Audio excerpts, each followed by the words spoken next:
¿Qué tanto te quejabas y tú también la empujabas a veces? Yo nomás le puse límites. Era mi hija. Esas palabras me partieron el alma como un cuchillo oxidado atravesando años de cicatrices mal cerradas.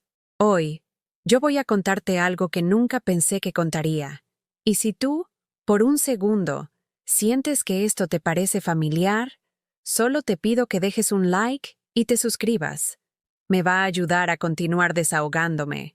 Ahí estaba Samuel, parado en el marco de la puerta de mi casa en la colonia Roma Norte, Ciudad de México, como si los últimos 15 años fueran apenas un mal sueño. Tenía el mismo olor a cerveza barata mezclado con loción de farmacia, la misma mirada turbia que me hacía temblar cuando Camila era pequeña, pero ahora venía diferente. Saco nuevo de color gris, cabello peinado con gel, zapatos lustrados, como un lobo vestido de cordero. Era un martes por la tarde, esa hora en que el sol se filtra dorado entre los edificios del centro, y yo acababa de regresar del panteón donde descansan las cenizas de Álvaro. Como cada semana, había llevado flores de cempasúchil, y me había quedado sentada en la banca de mármol, contándole sobre mi día, sobre los problemas con el gas, sobre cómo extrañaba el sonido de sus llaves al llegar del trabajo. Mis manos aún olían a tierra húmeda, y pétalos cuando escuché el timbre. A través del vidrio esmerilado de la puerta principal, distinguí una silueta masculina, corpulenta. Mi corazón comenzó a latir más rápido, pero pensé que sería el señor de la luz, o tal vez don Raúl, el vecino que siempre venía a pedirme prestado el martillo. Abrí sin preguntar quién era. Error. Ahí estaba él, Samuel Herrera Mendoza. El hombre que había convertido los primeros años de vida de mi hija en un infierno de gritos, golpes y humillaciones. El mismo que yo había echado de nuestras vidas cuando Camila apenas tenía 8 años, después de encontrarla escondida debajo de la cama del cuarto que compartíamos en una vecindad de Tepito, con un moretón en el brazo y los ojos hinchados de llorar. Consuelo, me dijo con una sonrisa que me revolvió el estómago. ¿Cómo has estado? ¿Te ves? Mayor, como si el tiempo fuera una enfermedad. Quise cerrarle la puerta inmediatamente, pero mis piernas se volvieron de gelatina. Era como ver un fantasma, uno de esos que regresan a cobrarte deudas que creías saldadas para siempre. ¿Qué quieres, Samuel? Logré preguntarle, aferrándome al marco de la puerta. Él se recargó contra el barandal de hierro forjado que Álvaro había mandado instalar cuando nos mudamos a esta casa. Sus dedos, los mismos que habían lastimado a mi niña, ahora trazaban círculos sobre el metal como si fuera suyo. «Escuché que tu marido te dejó una buena suma», dijo sin rodeos, mirándome directamente a los ojos. «Y pues, como padre de Camila, creo que tengo derecho a opinar sobre qué se hace con ese dinero». «Derecho», dijo derecho, después de años de ausencia, después de noches en que Camila preguntaba por qué su papá le había pegado, por qué gritaba tanto, por qué mamá lloraba cuando pensaba que nadie la veía. Después de las terapias psicológicas que pagué con lo poco que ganaba limpiando oficinas en Polanco, trabajando dobles turnos para costear cada sesión. Además, continuó, como si fuéramos viejos amigos charlando sobre el clima, creo que ya es hora de que Camila y yo recuperemos la relación que perdimos. Ella ya es adulta, puede tomar sus propias decisiones. Mi boca se secó como el pavimento en época de sequía. Las palabras se me atoraron en la garganta. ¿De qué dinero hablas? Mentí, porque aunque sabía perfectamente a qué se refería, necesitaba tiempo para procesar lo que estaba sucediendo. Samuel soltó una risa seca, como las hojas muertas que se acumulan en las coladeras durante el otoño en Chapultepec. No te hagas la que no sabe, Consuelo.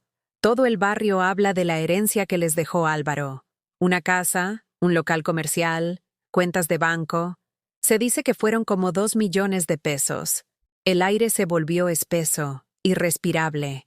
¿Cómo se había enterado? ¿Quién le había contado sobre el testamento que Álvaro había dejado cuidadosamente redactado, donde nos nombraba a Camila y a mí como únicas beneficiarias de todo lo que había construido con sus manos trabajadoras? Mira, siguió hablando mientras encendía un cigarro sin pedirme permiso. Yo no vengo a pelear. Ya sé que tú y yo tuvimos nuestras diferencias en el pasado. ¿A diferencias? como si haber golpeado a una niña de 6 años hasta dejarle marcas en las costillas fueran diferencias, como si haberme empujado contra la pared cuando intenté defenderla fueran diferencias, como si habernos obligado a huir en plena madrugada, cargando a Camila dormida y 2 bolsas de ropa, fueran diferencias. Pero Camila es mi sangre, continuó, dejando caer la ceniza del cigarro sobre las plantas de bugambilia que Álvaro había sembrado con tanto cariño. Y un padre tiene derechos, derechos que ningún juez me puede quitar. Ahí fue cuando algo se rompió dentro de mí. No mi corazón, porque esa palabra implica algo limpio, como un cristal que se quiebra de una vez. Esto fue más sucio, más doloroso, como si todas las cicatrices emocionales que había logrado sanar durante estos años se abrieran de nuevo. Todas al mismo tiempo. Vete, le dije en un susurro. ¿Perdón? Que te vayas. Ahora. Samuel sonrió de nuevo, pero esta vez con crueldad. ¿Sabes qué? Ya hablé con Camila. Ya sabe que estoy aquí. De hecho, ella fue quien me dio tu dirección. El mundo se tambaleó bajo mis pies. Estás mintiendo. ¿Quieres apostar? Sacó su teléfono celular, uno de esos nuevos que tienen pantalla grande, y me mostró un chat de WhatsApp. Pude ver claramente el nombre. Camila, mi princesa. Los mensajes eran recientes, de hace apenas 2 horas. Papá, ya era hora de que regresaras. Mamá está en casa, en Álvaro Obregón 224. Necesitamos hablar los 3. Mis rodillas cedieron. Tuve que sostenerme del marco de la puerta para no caerme. Ella no sabe lo que está haciendo, murmuré. Ella es una mujer de 23 años, Consuelo. Ya no es la niña que tú puedes manipular con tus historias. ¿Mis historias? ¿Las marcas en su cuerpo eran historias? ¿Las noches que la mecía mientras tenía pesadillas eran historias? ¿Los años que trabajé como burra para darle terapia psicológica eran historias? Samuel tiró el cigarro al suelo y lo pisó, manchando el mosaico de talavera que Álvaro había elegido personalmente.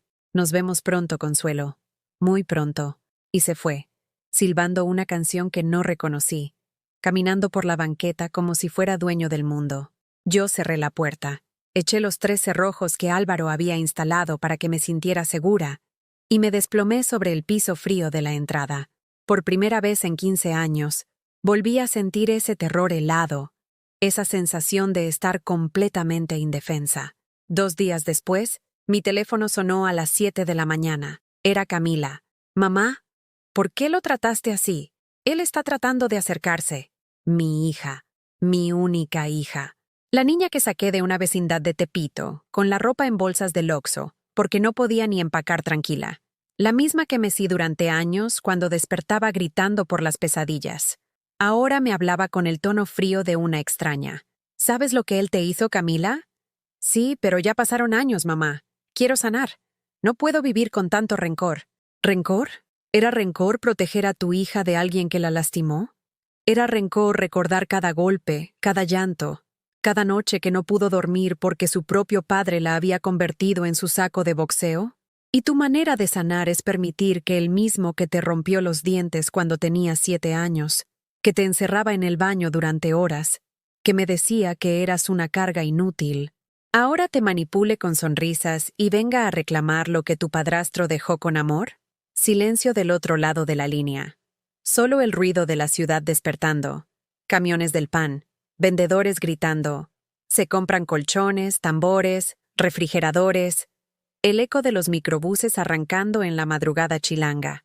Dice que tú también fuiste violenta conmigo.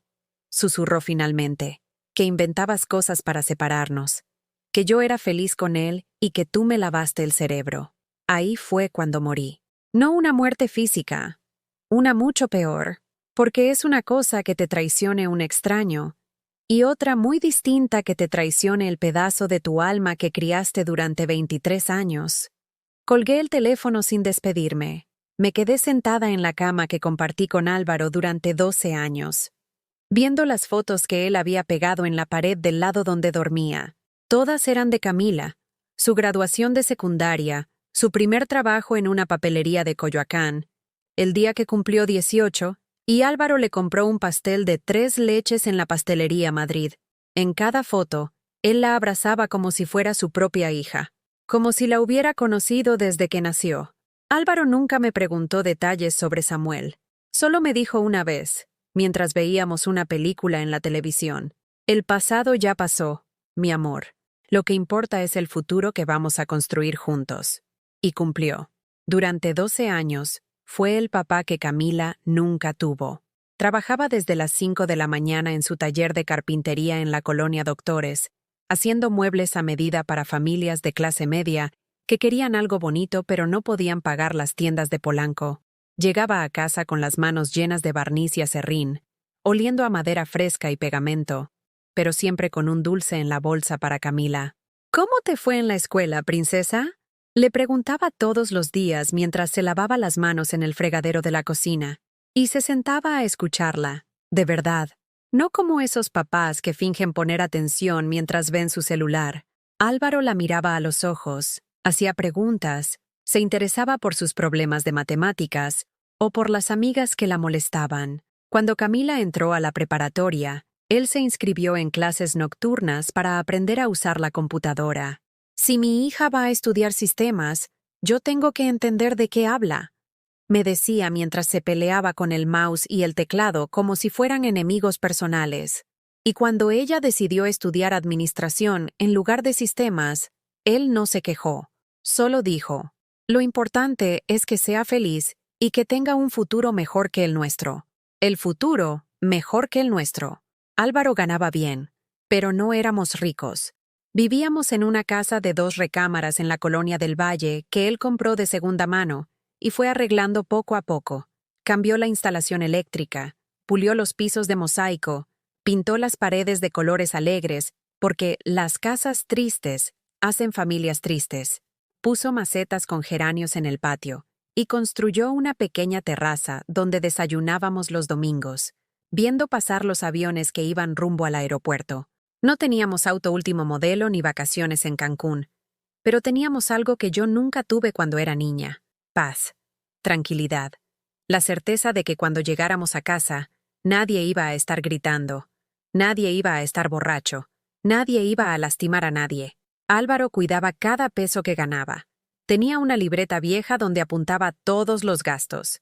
Despensa, 800 pesos, gas, 300 pesos, Camila útiles, 450 pesos. Y siempre, siempre, separaba una cantidad para el ahorro. Es para el futuro de la niña, me decía cuando yo le reprochaba que no se comprara ropa nueva o que no fuéramos al cine. Ya tendremos tiempo de disfrutar cuando Camila esté establecida. Ese futuro nunca llegó para él. Hace 2 años, comenzó a toser. Al principio pensamos que era por el polvo del taller, por trabajar tanto con madera sin protección adecuada, pero la tos no se quitaba. Después vinieron los dolores en el pecho, la pérdida de peso, las noches en que despertaba empapado en sudor. El doctor del IMSS nos mandó a hacer estudios, después más estudios, después una biopsia, cáncer de pulmón en etapa avanzada. ¿Cuánto tiempo?, le pregunté al oncólogo en su consultorio, mientras Álvaro se vestía detrás de la cortina verde. Si respondemos bien al tratamiento, tal vez 2 años. Si no, el doctor se quitó los lentes y los limpió con un pañuelo, evitando mirarme a los ojos. Tal vez 6 meses. Fueron 14 meses. 14 meses de quimioterapias que lo dejaban sin energía para caminar hasta la cocina. 14 meses de verlo perder peso hasta convertirse en una sombra del hombre fuerte que solía cargar muebles él solo. 14 meses de fingir optimismo, cuando por dentro sabíamos que el tiempo se nos acababa. Pero incluso enfermo, incluso debilitado, Álvaro siguió pensando en nosotras. Una tarde, mientras Camila estaba en la universidad, me llevó a la notaría del licenciado Gutiérrez en la avenida Insurgentes. «Quiero dejar todo arreglado», me dijo mientras subíamos las escaleras despacio, deteniéndose en cada escalón para recuperar el aliento. «Para que no tengan problemas después». El testamento que firmó ese día nos nombraba a Camila y a mí como únicas herederas de todo lo que había construido: la casa, el taller, las cuentas de ahorro y un seguro de vida que había estado pagando religiosamente durante 10 años sin que yo supiera. Son casi 2 millones de pesos, me explicó el notario mientras revisaba los documentos. Su esposo fue muy previsor, como si hubiera sabido que iba a irse tan pronto. La última noche de Álvaro en el hospital, cuando ya no podía hablar pero todavía podía escuchar, le susurré al oído: «Descansa tranquilo, mi amor. Yo voy a cuidar a Camila, te lo prometo». Él apretó mi mano con la poca fuerza que le quedaba. Y ahora, 2 años después, esa promesa se estaba rompiendo en pedazos, porque Camila, la niña por la que Álvaro trabajó hasta enfermarse, por la que ahorró cada peso, por la que se desveló ayudándola con tareas que no entendía, ahora creía las mentiras del mismo hombre que la había lastimado. Esa tarde, cuando terminé de llorar, tomé una decisión. Saqué la caja de zapatos donde guardaba todas las fotos de cuando Camila era pequeña, fotos que Samuel nunca había visto, porque las tomé después de que lo echáramos de nuestras vidas. Ahí estaba ella a los 9 años, con los dientes de adelante chueco porque Samuel se los había roto de un golpe. Ahí estaba a los 10, dibujando familias donde solo aparecían una mamá y una niña. Ahí estaba a los 11, abrazando a Álvaro el día que lo conoció, con una sonrisa que no había tenido en años. Y al fondo de la caja, envuelto en un trapo viejo, encontré lo que había estado buscando: el teléfono que usaba cuando vivíamos en Tepito. Un Nokia viejo que ya no servía para llamar, pero que todavía conservaba las grabaciones de audio que había hecho a escondidas cuando Samuel llegaba borracho y comenzaba a gritar. Grabaciones donde se escuchaba claramente su voz amenazando con matarnos a las 2 si yo me atrevía a denunciarlo. Grabaciones que nunca había tenido el valor de usar, pero que ahora, tal vez, eran mi única manera de salvar a mi hija de sí misma. 3 semanas pasaron sin que Camila me hablara. 3 semanas de silencio que se sentían como siglos. Yo seguía mi rutina como autómata: levantarme a las 6, preparar café para una persona en lugar de 2, revisar las plantas del patio que Álvaro había cuidado con tanto amor, ir al mercado de San Juan por la despensa, pero todo se sentía vacío, como actuar en una obra de teatro donde todos los demás actores habían abandonado el escenario. Los vecinos comenzaron a murmurar. Doña Carmen, la señora de la casa de al lado, me detuvo una mañana mientras regaba sus plantas. «Oye, Consuelo, ¿no es ese el papá de Camila el que anda por aquí preguntando por ustedes?» Se me heló la sangre. «¿Qué quieres decir?» «Pues que vino hace unos días, preguntando dónde trabajabas, a qué horas salías, si vivías sola. Como que andaba investigando, ¿no?» Me dio mala espina, la verdad. Samuel estaba cazando información, como un depredador estudiando a su presa antes de atacar. Esa tarde, mientras organizaba los papeles de Álvaro en su escritorio, sonó el timbre. A través de la ventana, vi una camioneta blanca estacionada afuera. Del asiento del copiloto bajó Camila. Mi corazón se disparó. Tal vez había recapacitado. Tal vez venía a pedirme perdón, a decirme que se había dado cuenta del error que estaba cometiendo. Pero cuando abrí la puerta, no venía sola. Samuel la acompañaba, con una sonrisa que me erizó la piel. «Hola, mamá», me saludó Camila sin mirarme a los ojos. «Vinimos a platicar contigo». Vinimos, como si fueran una pareja, una unidad, como si los últimos 15 años no hubieran existido. «¿Podemos pasar?», preguntó Samuel, ya empujando la puerta antes de que yo respondiera. Entraron a mi sala como invasores. Samuel se sentó en el sillón donde Álvaro solía ver las noticias, poniendo sus pies sobre la mesita de centro donde yo tenía las fotos de nuestro matrimonio. Camila se quedó de pie, nerviosa, jugando con su celular. «Mira, Consuelo», comenzó Samuel con esa voz falsa que recordaba perfectamente. «Creo que empezamos mal. Yo no vengo a pelear contigo ni a quitarte nada. Solo quiero lo mejor para mi hija». ¿Su hija? Después de 15 años de ausencia, ¿ahora era su hija? Lo que pasa es que Camila me ha contado sobre la herencia, continuó, agarrando una de las fotos de la mesita y mirándola con desprecio. Y me preocupa que una persona mayor como tú esté manejando tanto dinero sola. ¿No crees que sería mejor que alguien más joven te ayudara? Persona mayor. Como si mis 58 años fueran sinónimo de senilidad. Yo manejo mis asuntos perfectamente. Respondí, tratando de mantener la voz firme. ¿En serio?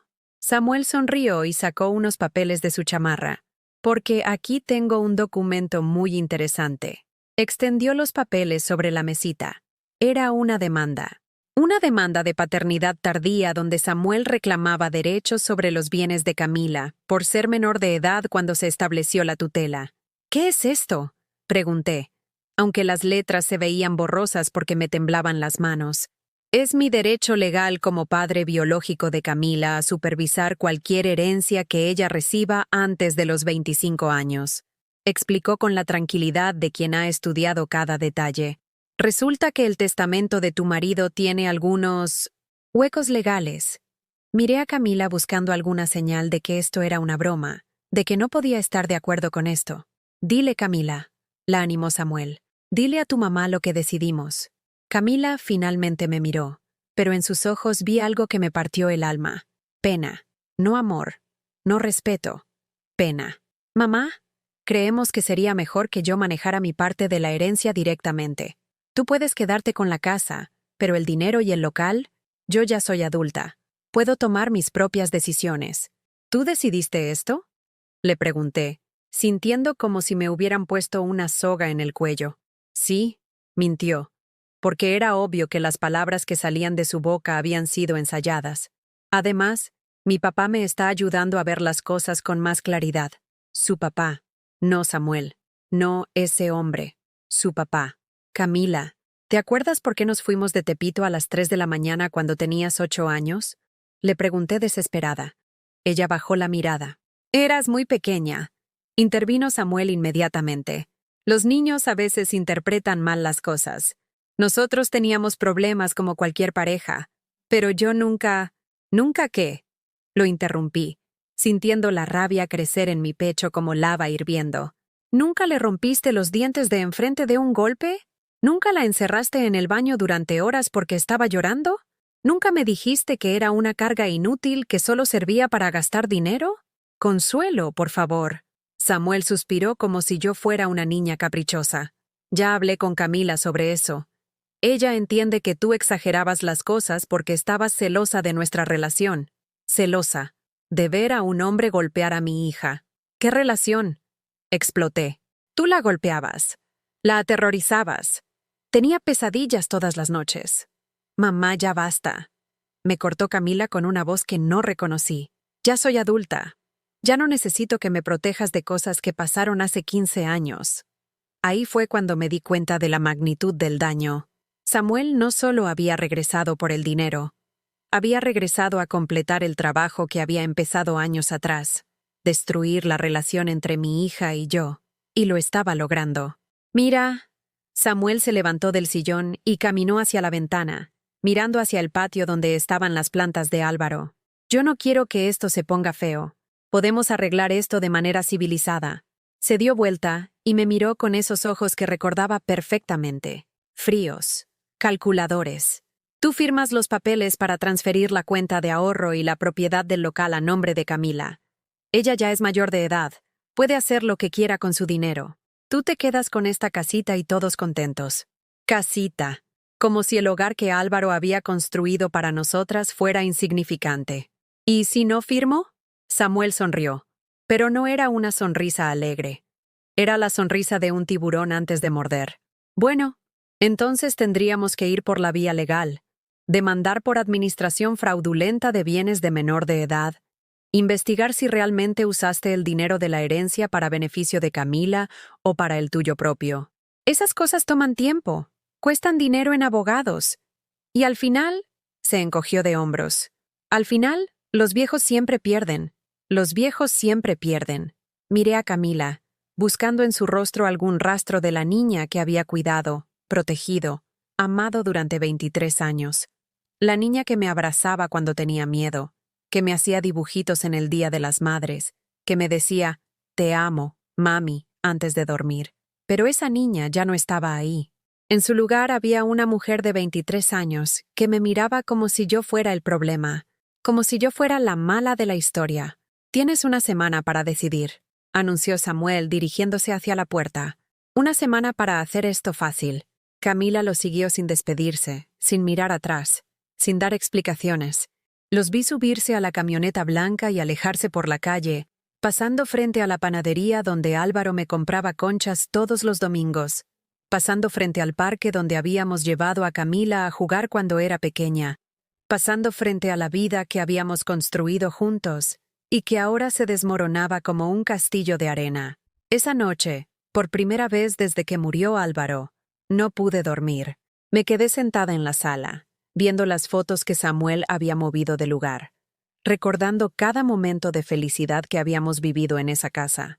Y entonces recordé algo que Álvaro me había dicho una vez, cuando Camila estaba en la preparatoria y había empezado a juntarse con amigos que no nos gustaban. A veces, mi amor, tienes que dejar que la gente tome sus propias decisiones, aunque sepas que van a salir lastimados, porque si no los dejas decidir, nunca van a aprender. Y si nunca aprenden, nunca van a valorar lo que realmente importa. Tal vez Álvaro tenía razón. Tal vez era hora de dejar que Camila tomara sus propias decisiones, aunque eso significara perderla para siempre. Al día siguiente, decidí no firmar nada. No por testarudez, no por avaricia, sino porque algo en el fondo de mi corazón me decía que Álvaro no había trabajado hasta enfermarse, para que un hombre que había lastimado a Camila se quedara con el fruto de su sacrificio. Esa decisión desencadenó una tormenta que jamás imaginé. El primer mensaje llegó a las 6 de la mañana. Era de un número que no conocía. Señora, soy Roberto, el novio de Camila. Me da mucha pena meterme en asuntos familiares, pero creo que usted no está viendo las cosas con claridad. Camila está muy triste por su actitud. Solo quiere recuperar la relación con su papá, y usted no la está dejando. Espero reconsidere su posición. ¿Novio? ¿Desde cuándo Camila tenía novio? ¿Y por qué ese novio se atrevía a opinar sobre asuntos que no le correspondían? Una hora después llegó otro mensaje, esta vez de un número con foto de perfil. Una mujer de unos 30 años que no reconocí. Buenos días, señora Consuelo. Soy Paola, la novia de Samuel. Él me ha contado toda la situación y me parece muy injusto lo que le está haciendo a Camila. Una madre de verdad debería apoyar la reconciliación de su hija con su padre, no impedirla por rencores del pasado. Espero que Dios la ilumine para tomar la decisión correcta. ¿Novia de Samuel? ¿Cuándo había conseguido novia? ¿Y qué le había contado sobre nosotras? Los mensajes siguieron llegando durante toda la mañana. Amigos de Camila que yo ni sabía que existían, compañeros de trabajo de Samuel, hasta gente que decía conocer la situación por referencias. Todos con el mismo mensaje. Yo era la mala. Yo era la que impedía una bella reconciliación familiar. Yo era la rencorosa que no podía dejar el pasado atrás. A las 2 de la tarde, Camila me llamó directamente. Mamá, ¿por qué les estás contando nuestros problemas a extraños? ¿De qué hablas? Roberto me dijo que le contestaste muy grosera cuando te escribió. Y Paola también me contó que le respondiste de mala manera. Yo no les había respondido nada a esas personas. Ni siquiera sabía quiénes eran. Camila, yo no he hablado con ninguna de esas personas. Ah, ¿no? Entonces, ¿por qué Roberto tiene capturas de pantalla de tus respuestas donde le dices que se meta en sus asuntos? Me quedé helada. Alguien estaba respondiendo esos mensajes haciéndose pasar por mí. Hija, alguien está usando mi nombre. Yo jamás. Ya, mamá. Ya basta con las mentiras. ¿Sabes qué? Ya me cansé. Si no quieres firmar los papeles de buena manera, lo vamos a hacer por la vía legal. Vi colgó. Esa tarde fui a la tienda de teléfonos de la esquina y le pedí al muchacho que me ayudara a revisar mi WhatsApp. Efectivamente, había respuestas enviadas desde mi número a todos esos contactos, pero yo no las había escrito. Señora, parece que alguien clonó su WhatsApp, me explicó el chico mientras revisaba mi teléfono. Es algo que hacen los hackers. Pueden enviar mensajes desde su número sin que usted se dé cuenta. Samuel había clonado mi teléfono. Había enviado respuestas groseras y agresivas a todas esas personas para hacerme ver como la villana de la historia. Y lo peor de todo, Camila le creía a él, no a mí. 2 días después, mientras estaba en el mercado comprando jitomates, me encontré con doña Esperanza, una señora mayor que conocía desde hacía años. «Ay, Consuelo, ¿qué te pasa? Te ves muy demacrada». «Problemas familiares, doña Esperanza». «Ah, sí, ya me contaron. ¿Que tu hija se quiere ir a vivir con su papá y tú no la dejas. Mira, mi reina, yo crié 5 hijos sola y te voy a dar un consejo. A veces hay que saber cuándo soltar. ¿Ya me contaron? ¿Quién le había contado qué? ¿Quién le dijo eso? Pues tu yerno, el novio de tu hija. Vino ayer a la carnicería preguntando por ti. Dice que estás muy deprimida desde que murió tu esposo y que a veces no razones bien. Yerno. Roberto no era mi yerno. Ni siquiera lo conocía, pero estaba yendo por el barrio contando que yo estaba mentalmente inestable. Esa misma tarde, mientras barría el patio, escuché voces en la casa de al lado. Doña Carmen estaba hablando con otra vecina. No, pues sí está muy raro todo. El otro día vino el papá de la muchacha preguntando si yo había visto a Consuelo comportarse extraño, que si la había visto hablando sola, que si tomaba medicinas para los nervios. ¿Y qué le dijiste? Pues que no, que yo siempre la he visto normal. Pero él dice que la familia está preocupada porque desde que enviudó está muy paranoica, que cree que todo mundo la quiere robar. Ay, pobrecita. Y es que a esa edad, y con la depresión, sí. Él dice que por eso quieren que la hija maneje el dinero, para que no vaya a hacer alguna tontería.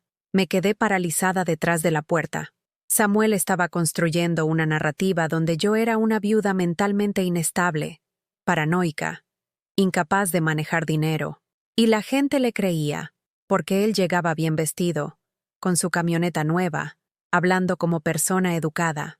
Mientras que yo era solo una mujer de 58 años que vivía sola y que últimamente se veía triste.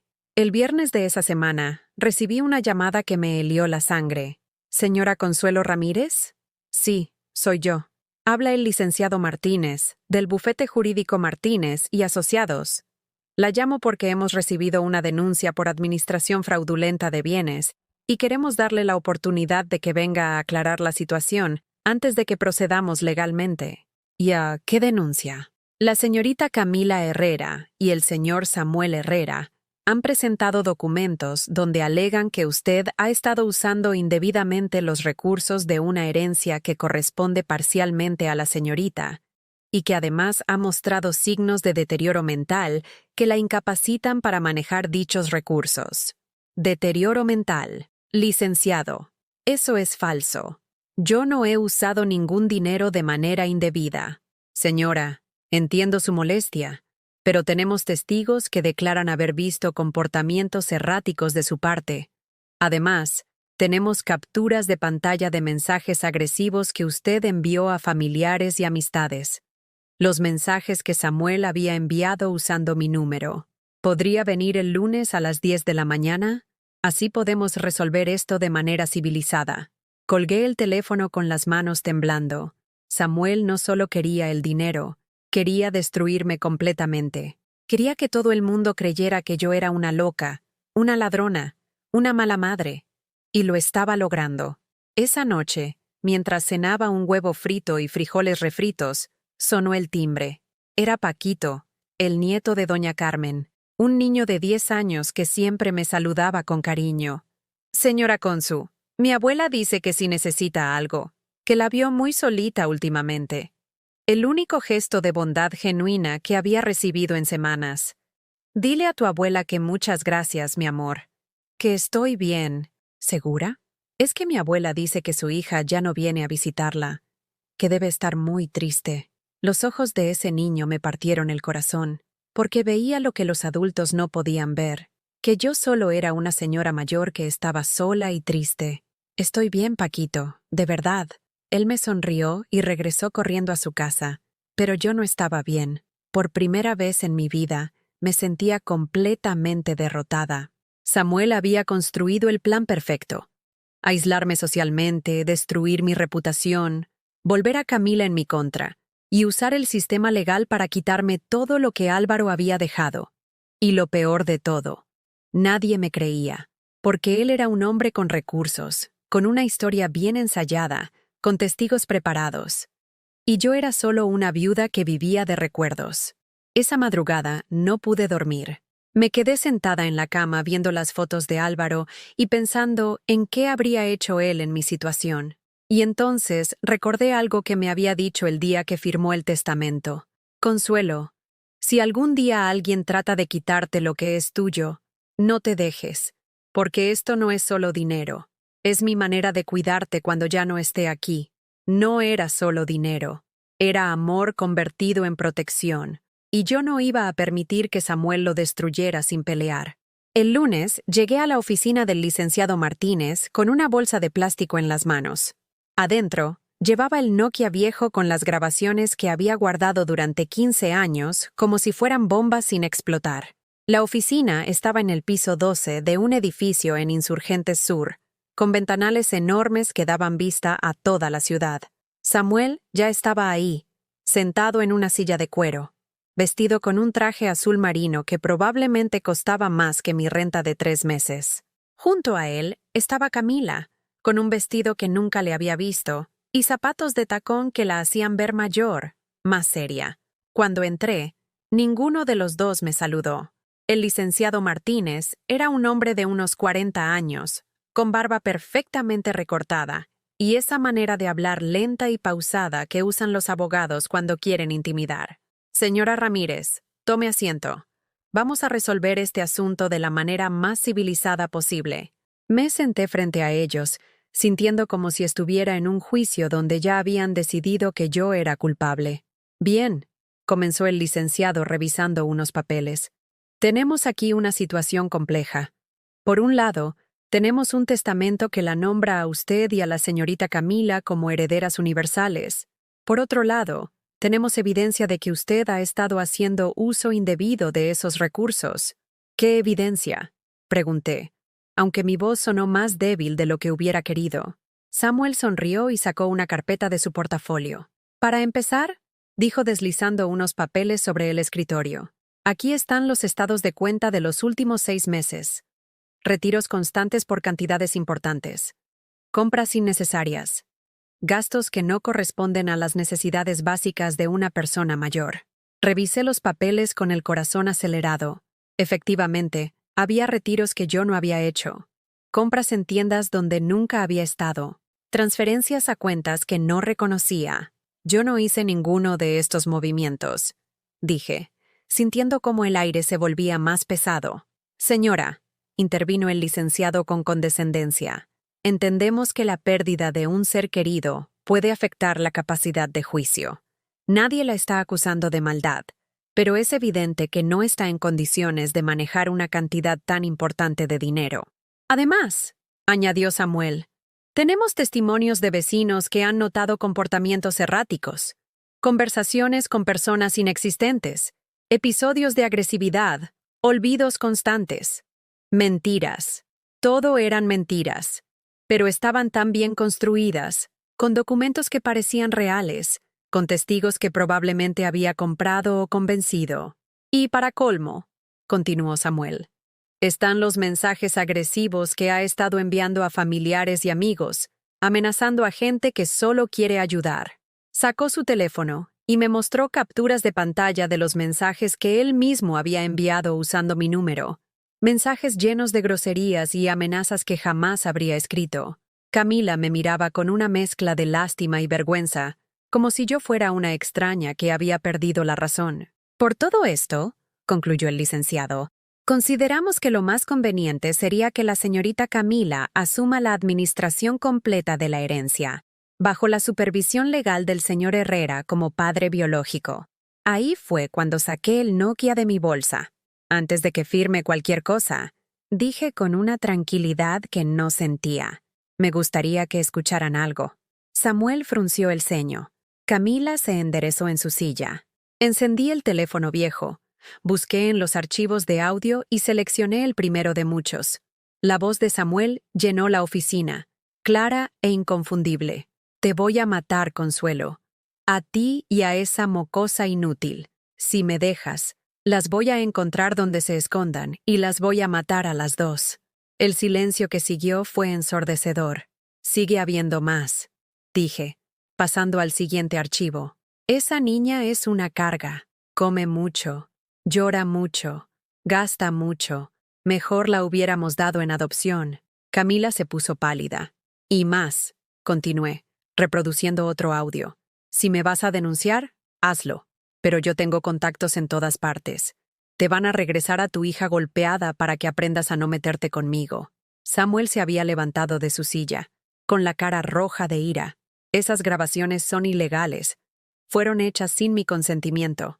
También es ilegal golpear a una niña de 6 años, repliqué, sintiendo cómo recuperaba fuerzas que no sabía que tenía. También es ilegal amenazar de muerte. También es ilegal hackear el teléfono de alguien para enviar mensajes falsos. El licenciado revisaba los documentos con nerviosismo. Era evidente que Samuel no le había contado toda la verdad. Camila, dije, mirando a mi hija directamente, ¿te acuerdas de cuando tenías 7 años y te llevé al dentista porque tenías 2 dientes flojos? Ella asintió lentamente. ¿Te acuerdas de lo que le dijiste al doctor cuando te preguntó qué había pasado? Los ojos de Camila se llenaron de lágrimas, pero no respondió. Le dijiste que tu papá te había pegado porque no te gustaba la sopa que había hecho. El doctor quiso llamar a los servicios sociales, pero yo le supliqué que no lo hiciera porque tenía miedo de que nos separaran. Samuel trató de interrumpir, pero continué hablando. ¿Te acuerdas de la noche que nos fuimos de Tepito? ¿Te acuerdas de que me dijiste, mami, ya no quiero vivir con él porque me da miedo? Camila se quebró. Comenzó a llorar como cuando era pequeña, con esos sollozos profundos que salían desde el alma. Pero él dijo que tú inventabas todo eso para alejarlo de mí. ¿Y cuándo he mentido yo, hija? En 23 años. ¿Cuándo te he mentido? El licenciado se aclaró la garganta.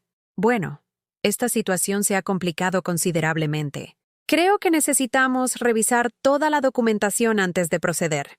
Samuel se dirigió hacia la puerta con paso firme. Esto no se va a quedar así, Consuelo. Voy a conseguir esos 2 millones de una manera u otra. No, le dije, poniéndome de pie. No vas a conseguir nada, porque por primera vez en mi vida voy a luchar. Después de que Samuel se fue, Camila se quedó sentada, llorando en silencio. Mamá, yo no sabía que tenías esas grabaciones. Nunca quise usarlas. Esperaba nunca tener que recordar esas cosas. Pero entonces, ¿todo lo que él me dijo era mentira? Me senté junto a ella y la abracé como cuando era niña. Hija, la gente que hace daño es muy buena para hacer que otros se sientan culpables de su propio dolor. Tu papá te lastimó cuando eras pequeña, y ahora te está lastimando de nuevo, pero de una manera diferente. ¿Me perdonas? Me preguntó entre sollozos. No tengo nada que perdonarte. Tú solo querías tener un papá que te quisiera. Eso es lo más natural del mundo. Esa tarde, regresamos juntas a la casa. Camila se quedó callada durante todo el camino, viendo por la ventana como si viera la ciudad por primera vez.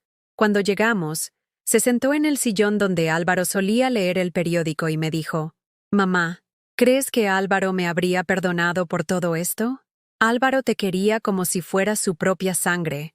Le respondí, sirviéndole un vaso de agua con limón como cuando estaba enferma. Él sabía que a veces la gente comete errores cuando está buscando algo que le falta. ¿Qué vamos a hacer ahora? Por primera vez en semanas, sonreí. Ahora vamos a hacer lo que Álvaro habría querido. Vamos a usar ese dinero para construir algo bueno. No para enriquecernos, sino para ayudar a otras familias que están pasando por lo mismo que nosotras pasamos. Camila me miró con curiosidad.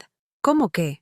Como un refugio para mujeres y niños que necesitan salir de casas donde les hacen daño. Como becas para que niños como tú pudieran estudiar sin preocuparse por el dinero. Como algo que haga que Álvaro se sienta orgulloso de nosotras desde donde esté. Esa noche, cenamos juntas por primera vez en meses. No hablamos mucho, pero ya no hacía falta, porque habíamos recuperado algo que vale más que cualquier herencia. La confianza entre una madre y una hija. Y Samuel podía seguir amenazando y demandando lo que quisiera. Ya no estaba luchando contra una mujer sola y asustada. Ahora estaba luchando contra una familia. Pero Samuel no se iba a rendir tan fácilmente. 3 días después de nuestra reunión con el abogado, cuando Camila y yo empezábamos a planear cómo usar la herencia de Álvaro para algo bueno, recibí una llamada que me heló la sangre. ¿Señora Consuelo Ramírez? Sí, soy yo. Habla la licenciada Patricia Sánchez, del DIF.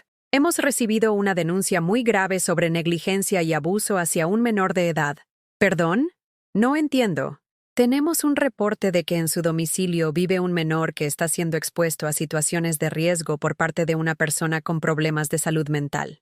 Mi mundo se tambaleó. En casa no vivía ningún menor. Solo Camila y yo.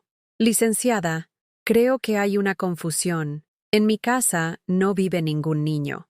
Según nuestros registros, el menor Sebastián Herrera Morales, de 5 años, hijo de la señorita Camila Herrera, reside en su domicilio y está bajo su cuidado.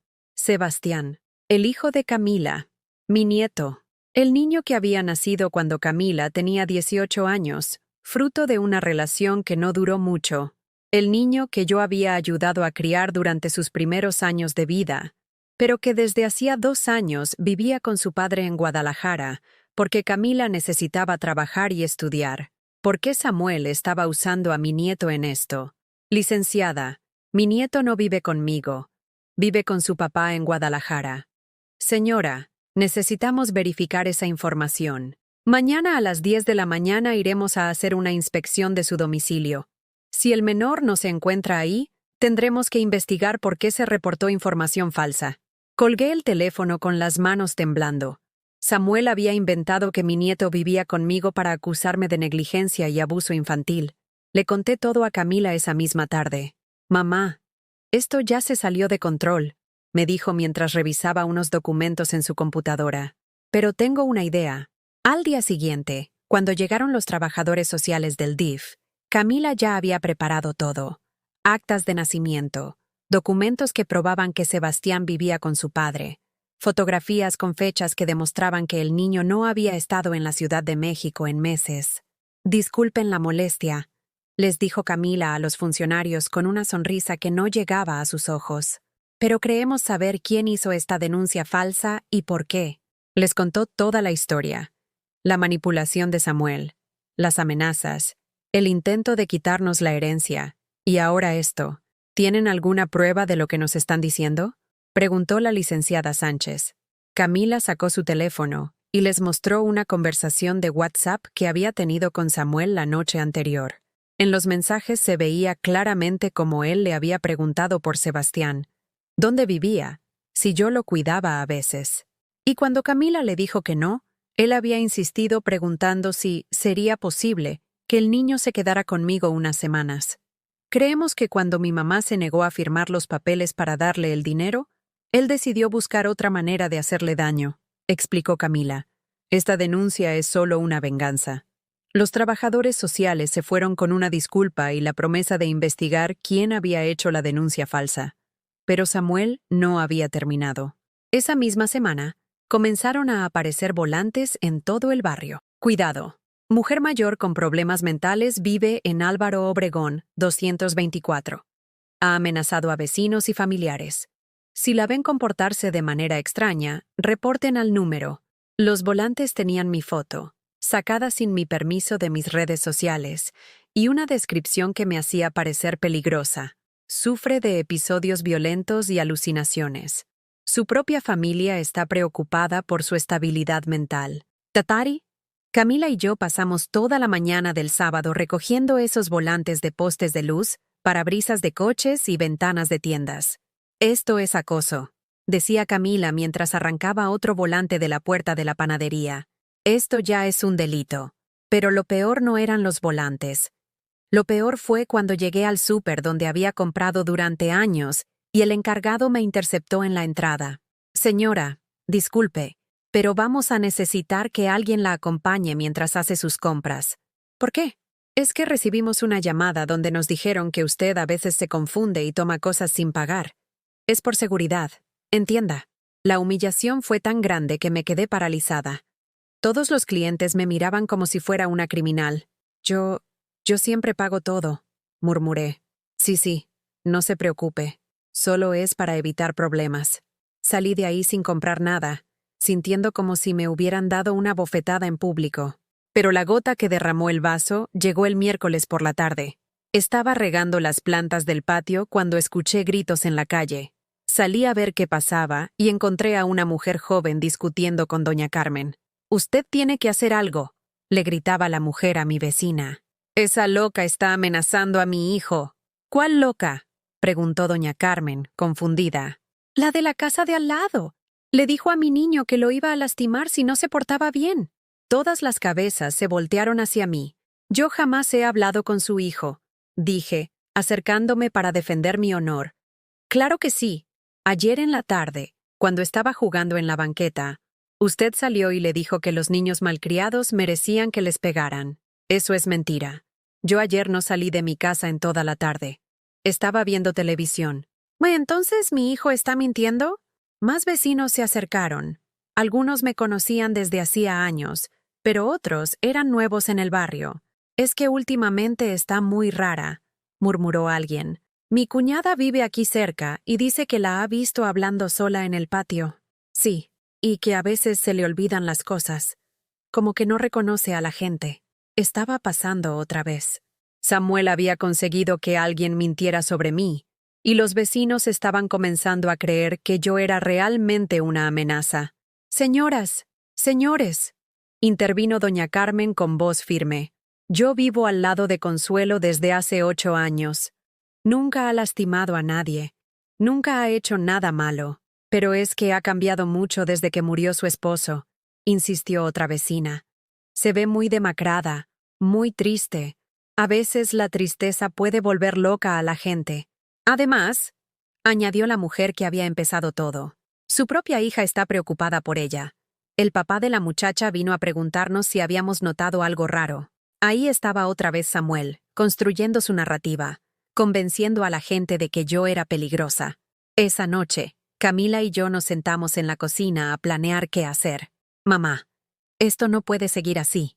Él está destruyendo tu reputación sistemáticamente. Pero, ¿qué podemos hacer?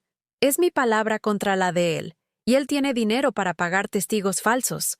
Camila me miró con una determinación que no había visto desde que era niña y se empeñaba en algo. Vamos a darle una lección que nunca va a olvidar. ¿Qué quieres decir? Vamos a usar sus propias armas contra él, pero esta vez, nosotras vamos a ser las que tengamos la verdad de nuestro lado. Sacó su teléfono y comenzó a escribir algo. ¿Qué estás haciendo?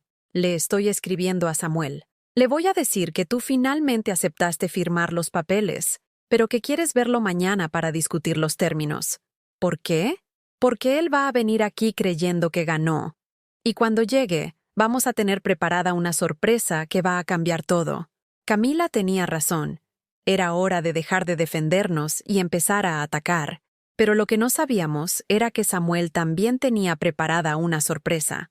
Una que iba a poner a prueba todo lo que habíamos reconstruido entre nosotras. Porque al día siguiente, cuando él llegó a nuestra casa, no venía solo. Venía acompañado de la policía. Y traía una orden de arresto contra mí. Señora Consuelo Ramírez, dijo el oficial mientras Samuel sonreía detrás de él como un gato que acababa de atrapar un ratón, queda usted detenida por los delitos de amenazas, acoso y perturbación del orden público. Camila se puso pálida. Espere, oficial, aquí hay un error. No hay ningún error, intervino Samuel, sacando su teléfono. Tengo grabaciones de las amenazas que me hizo su madre. Tengo testigos de su comportamiento agresivo. Y tengo pruebas de que ha estado acosando a familias del barrio. El policía revisó la orden de arresto. Todo parecía legal, con sellos oficiales y firmas que no podía cuestionar. Señora, voy a necesitar que venga conmigo. Mamá, no, susurró Camila, agarrándome del brazo. Está bien, hija, le dije, aunque por dentro me estaba desmoronando. Tú llama al licenciado Gutiérrez, el que nos ayudó con el testamento de Álvaro. Dile lo que está pasando. Mientras el oficial me ponía las esposas, Samuel se acercó a Camila. Mira, princesa, yo no quería que llegáramos a esto, pero tu mamá me obligó. Ahora, si tú firmas los papeles para transferir la herencia, yo puedo hablar con mi abogado para que retiren los cargos. Camila lo miró con una mezcla de desprecio y asco que nunca había visto en ella. ¿Sabes qué? Hazle lo que quieras a mi mamá, pero yo jamás te voy a dar ni un peso. La sonrisa de Samuel se desvaneció. Te vas a arrepentir de esto, Camila. No, respondió mi hija con una firmeza que me llenó de orgullo. El único que se va a arrepentir eres tú. Me llevaron a la delegación en una patrulla, como si fuera una criminal común. Los vecinos salieron a sus ventanas para ver el espectáculo, algunos con cara de sorpresa, otros con esa expresión de «ya sabía yo que algo raro pasaba». En la celda, compartí espacio con dos mujeres, una que había sido detenida por vender productos sin permiso y otra que había golpeado a su esposo borracho. Ninguna de las dos entendía por qué una señora mayor como yo estaba ahí. «¿Qué hiciste, güerita?», me preguntó la vendedora ambulante, una mujer morena de unos 30 años con cicatrices en las manos. «Nada, absolutamente nada». «Así dicen todos», se rió la otra mujer. «Pero aquí no llegamos por buenas acciones». No podía explicarles que estaba ahí porque había tenido la audacia de proteger el dinero que mi esposo muerto había dejado para su hijastra y para mí. No podía decirles que estaba pagando el precio de haber criado a una niña golpeada que creció y se convirtió en una mujer lo suficientemente valiente como para defender a su madre. Pasé 2 días en esa celda antes de que Camila pudiera conseguir el dinero para la fianza.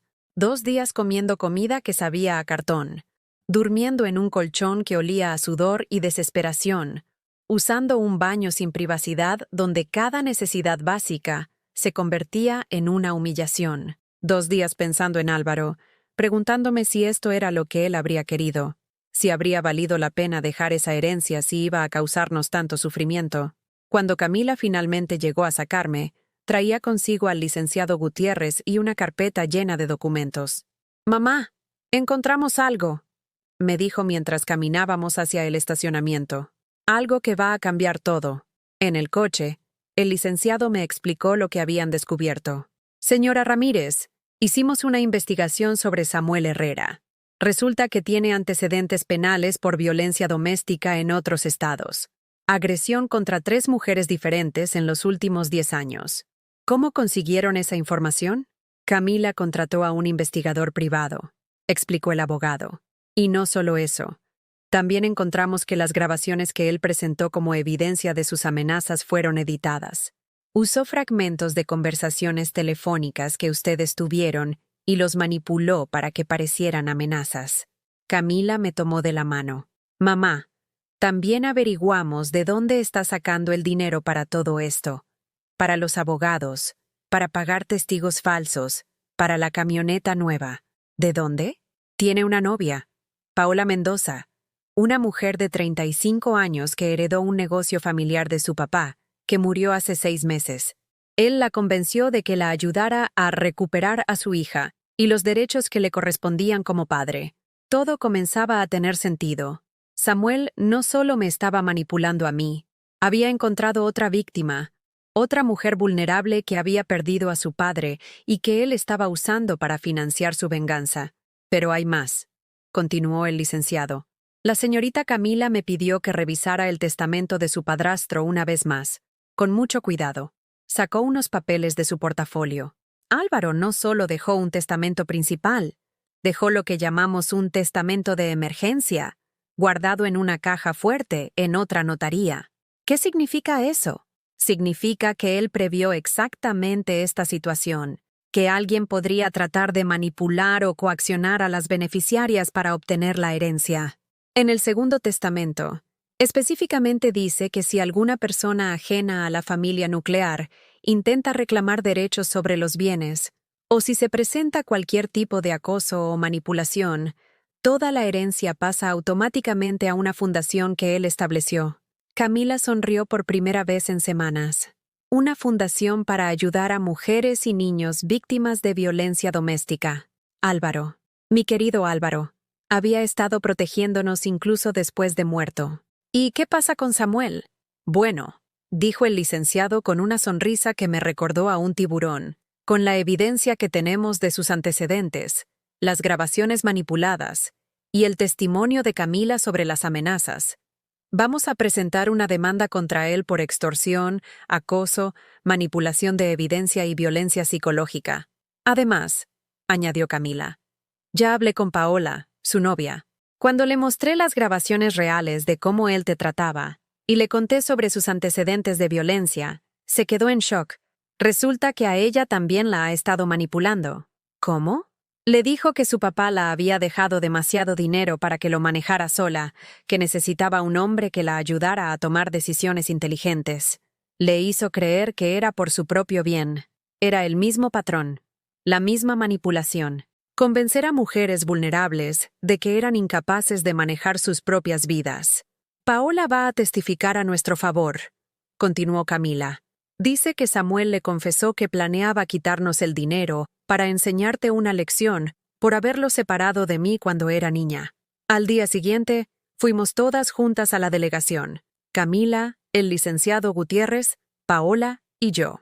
Paola era una mujer delgada, con ojos tristes y esa manera nerviosa de hablar que tienen las personas que han sido manipuladas durante mucho tiempo. Señora Consuelo, me dijo mientras esperábamos en la recepción. Yo no sabía nada de lo que él había hecho. Me dijo que usted era una mujer amargada que había inventado historias para separarlos, que él solo quería recuperar a su hija. No tienes que disculparte conmigo, le respondí. Él es muy bueno convenciendo a la gente de que las víctimas son las culpables. ¿Cómo supo usted que yo existía? Mi hija contrató a un investigador, le expliqué. Pero lo importante es que tú te diste cuenta a tiempo de quién es realmente. Paola asintió, tocándose inconscientemente el brazo izquierdo. ¿Te lastimó? Le pregunté suavemente. Ella se subió la manga y me mostró un moretón amarillento. Fue la primera vez. Cuando le dije que no estaba segura de prestarle más dinero, me agarró del brazo muy fuerte. Después me pidió perdón. Dijo que estaba muy estresado por la situación legal. La primera vez. Siempre hay una primera vez. Y después viene la segunda. Y la tercera. Hasta que ya no puedes contar cuántas veces te han lastimado. ¿Dónde está él ahora?, preguntó Camila. En un hotel cerca del aeropuerto. Dice que si las cosas se ponen feas, se va a regresar a Tijuana donde tiene contactos. Contactos. Probablemente otras mujeres que había manipulado. Otros esquemas para conseguir dinero fácil.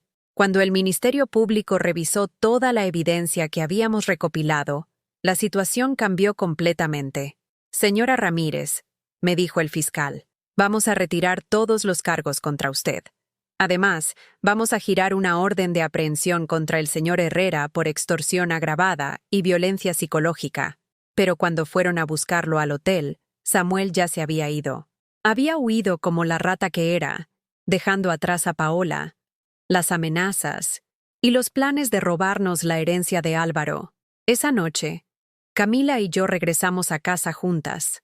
La casa donde Álvaro nos había dado una familia, donde habíamos sido felices antes de que el pasado regresara a atormentarnos. ¿Crees que va a volver?, me preguntó Camila mientras preparaba té de manzanilla. No lo sé, le respondí honestamente, pero ya no me importa. ¿Por qué? Porque aprendí algo muy importante en estos últimos meses. ¿Qué? Que no puedes vivir tu vida con miedo de los fantasmas del pasado, y que a veces, la gente que más te ama es la que más tienes que dejar libre para que tome sus propias decisiones. Camila me abrazó como cuando era pequeña. Te amo, mamá. Y siento mucho haberte fallado. No me fallaste. Solo necesitabas encontrar tu propio camino para darte cuenta de lo que realmente importa. Esa fue la última vez que hablamos de Samuel Herrera.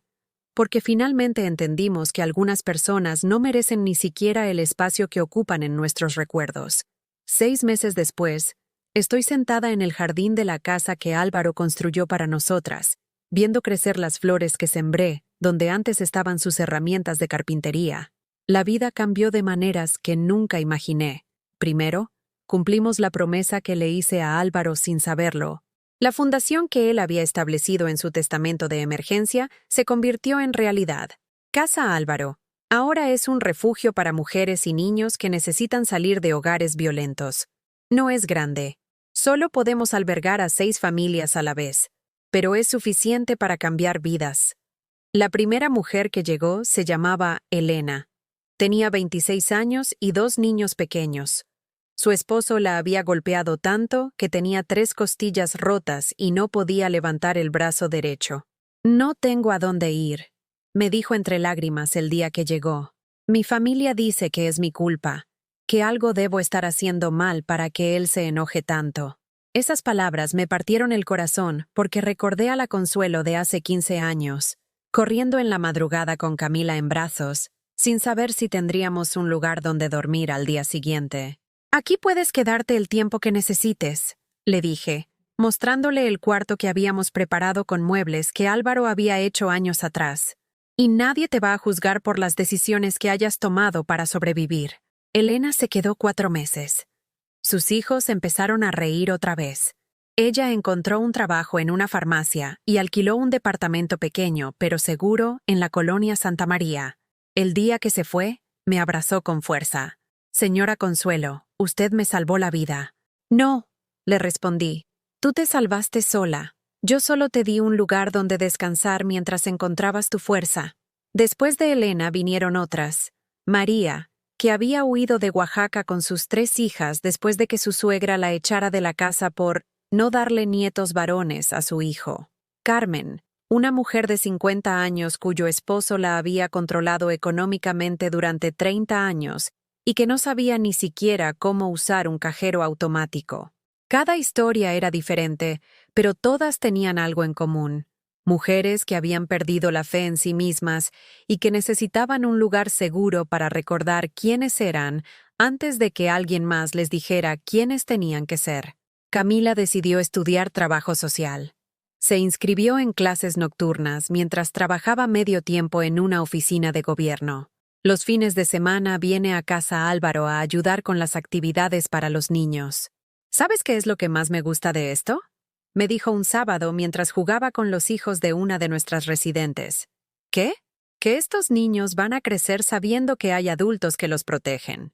No van a tener que pasar por lo que yo pasé, sintiéndome responsable de la violencia que recibía».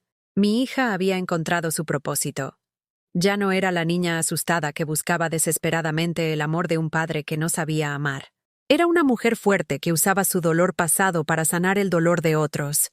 Paola también cambió su vida. Después de testificar contra Samuel, decidió vender el negocio que había heredado y usar el dinero para estudiar psicología. «Quiero entender cómo funciona la manipulación», me explicó un día mientras tomábamos café en la cocina de casa Álvaro, «para poder ayudar a otras mujeres a reconocer las señales antes de que sea demasiado tarde». No, se había cortado el cabello, había empezado a hacer ejercicio y había recuperado esa luz en los ojos que Samuel había estado apagando poco a poco. «¿Sabes qué es lo más raro?», me dijo una tarde mientras ayudaba a organizar donaciones de ropa. «¿Qué?». «Que cuando estaba con él, me sentía como si me estuviera volviendo loca, como si no pudiera confiar en mi propia memoria, en mis propios sentimientos. Ahora me doy cuenta de que eso era parte de su plan». Gaslighting. Lo llamó Camila después de leer unos libros sobre abuso psicológico. Hacer que la víctima dude de su propia realidad hasta que dependa completamente del abusador para definir qué es verdad y qué es mentira. «¿Has sabido algo de él?», le pregunté. «No, y espero que siga así», respondió con firmeza. «Pero si algún día regresa, ya no soy la misma mujer que él dejó. Esa mujer asustada y confundida ya no existe». A mí me llegaron noticias de Samuel una sola vez. El licenciado Gutiérrez me llamó para decirme que había sido arrestado en Tijuana por violencia doméstica contra otra mujer. Al parecer, había intentado el mismo esquema: convencer a una viuda con dinero de que él podía ayudarla a manejar sus finanzas. «¿Van a extraditarlo?», le pregunté. «Probablemente no», me respondió. «El caso en Tijuana es más reciente y tiene víctimas directas. Pero si algún día sale libre y trata de regresar a la Ciudad de México, la orden de aprehensión que tenemos contra él seguirá vigente». No sentí satisfacción al saber que estaba preso, solo alivio. Alivio de saber que no estaba lastimando a mi familia, y un poco de pena por la mujer que se había convertido en su nueva víctima. Porque eso es lo que hace la violencia. Crea una cadena de dolor que solo se rompe cuando alguien decide que ya es suficiente. Los vecinos también cambiaron su actitud hacia mí. Cuando se corrió la voz de lo que realmente había pasado, muchos vinieron a disculparse. Doña Carmen fue la primera. «Consuelo, perdóname por haber dudado de ti. Ese hombre era muy convincente». «No tienes nada que perdonar», le dije mientras le servía un vaso de agua fresca. «Él era bueno manipulando. Para eso se había preparado durante años. ¿Cómo supiste que no debías creerle?» «No lo supe al principio», admití. Hubo momentos en que yo misma dudé de mi memoria, de si había exagerado las cosas, de si realmente había sido tan malo como recordaba. ¿Y qué te ayudó a confiar en ti misma otra vez? Las grabaciones que había guardado, y darme cuenta de que una madre no olvida el llanto de su hija, no olvida la mirada de terror, no confunde amor con miedo. Ahora, cuando camino por el barrio, la gente me saluda con respeto genuino, no con lástima, no con condescendencia, con respeto, porque saben que soy una mujer que luchó por lo que era suyo y ganó. Mi rutina diaria cambió por completo. Me levanto a las 6 de la mañana, no porque tenga que trabajar para sobrevivir, sino porque tengo un propósito que me emociona cumplir. Desayuno en la cocina, donde Álvaro solía leer el periódico, pero ahora la mesa está llena de reportes sobre las mujeres que estamos ayudando, planes para expandir el refugio, y cartas de agradecimiento que guardo como tesoros. A las 8 llego a casa Álvaro. Reviso que todas las familias estén bien, hablo con las mujeres sobre sus planes del día, ayudo a los niños a prepararse para la escuela. A las 10 tengo mi cita semanal con la psicóloga que contratamos para el refugio. No solo para las residentes, sino también para mí, porque descubrí que sanar a otros requiere que tú también estés sanando. ¿Cómo te sientes cuando ayudas a estas mujeres?, me preguntó la doctora Herrera en una de nuestras sesiones. Como si finalmente entendiera para qué sirvió todo el dolor que viví, le respondí. Como si cada golpe que recibí, cada humillación, cada noche de miedo, hubieran sido lecciones que necesitaba aprender para poder enseñarle a otras cómo salir de donde yo salí. ¿Ya no sientes ira hacia Samuel? Lo pensé antes de responder. No, ya no siento ira. Siento tristeza por él, porque es un hombre que solo sabe lastimar. Y siento gratitud. ¿Gratitud? Sí, porque su regreso me obligó a luchar de una manera que nunca había luchado. Me obligó a valorarme, a defenderme, a no permitir que nadie más definiera mi valor. Por las tardes, regreso a casa a preparar la cena, pero ahora cocino para 2 personas otra vez, porque Camila decidió mudarse de vuelta conmigo. No es porque no pueda vivir sola, me aclaró el día que trajo sus cosas. Es porque me gusta vivir contigo. Me gusta nuestra conversación durante la cena. Me gusta cuidar juntas las plantas de Álvaro. Me gusta que seamos un equipo. Un equipo. Eso éramos ahora. No una madre rescatando a una hija. No una hija cuidando a una madre mayor. Un equipo de 2 mujeres adultas que eligieron construir una vida juntas. Los domingos por la mañana, vamos juntas al panteón donde descansan las cenizas de Álvaro. Le contamos sobre Casa Álvaro, sobre las mujeres que estamos ayudando, sobre los planes que tenemos para el futuro. ¿Crees que él estaría orgulloso?, me preguntó Camila un domingo mientras acomodaba flores frescas en su tumba. Creo que él siempre supo que esto era lo que haríamos, le respondí. Por eso preparó ese segundo testamento, porque conocía nuestros corazones mejor que nosotras mismas. Masa, anoche, mientras cenábamos tacos de pollo que había preparado con una receta que aprendí de una de nuestras residentes, Camila me hizo una pregunta que me sorprendió. Mamá, ¿alguna vez te arrepientes de haberte casado con Álvaro tan joven? ¿De no haber tenido más aventuras, más romances? ¿Por qué me preguntas eso?